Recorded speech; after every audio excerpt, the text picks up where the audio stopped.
Иако најави на крајот од месецот, сепак изборот на председатели на Врховниот и Кривичниот суд ќе се одложи, соопшти денеска по седницата председателот на Судскиот совет Зоран Караџовски.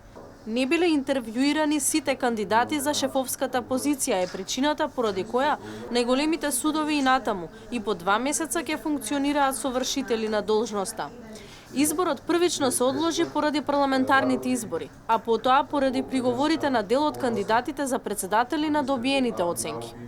Поранешната председателка на Врховниот суд и претендент за нов мандат Лидија Неделкова, откако Судскиот совет не и го уважи приговорот за начинот на бодување, пред 5 дена најави тужба пред Управниот суд. Ја оспорува законитоста на постапката за избор на председател на судот, поточно во онредното оценување и бара времена мерка на постапката за избор. Најсериозен против кандидат на Неделкова е актуелниот вршител на должност судијката Снежана Бајлозова. Поранешната председателка смета дека е оштетена при оценувањето од Судскиот совет, бидејќи не и биле признаени 6 бода за научни трудови. Председателот Караџовски не знае дали и како ќе влијае одлуката од управен врз изборот, но велиот и ќе ја почитуваат.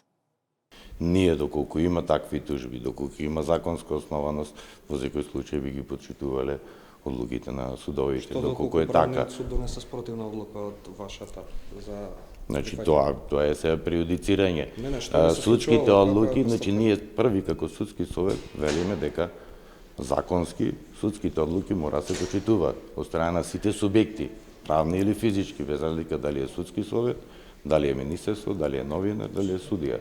Доколку имаме правосилна судска одлука, секако дека ќе почитуваме и ќе постапиме по неја.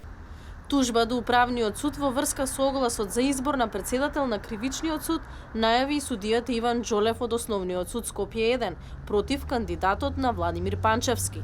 Судскиот совет првпат вонредно ги оценуваше кандидатите за председател на неколку судови, односно за 2015 и неколку месеци за 2016 година.